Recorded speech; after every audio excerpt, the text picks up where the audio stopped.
Alright, sanded my first coat of bondo down.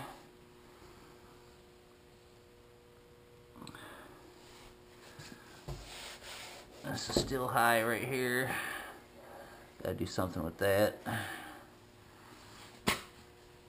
Otherwise, not turning out too bad. This I'm gonna sand down better before I put more mud on it. Get that bare metal.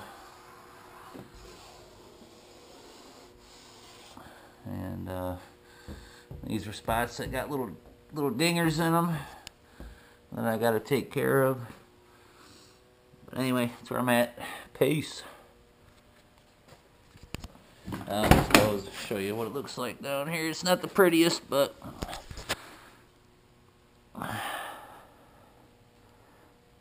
it is what it is. Looks like it's bowed out a little bit right about in here, but like I said, it is what it is.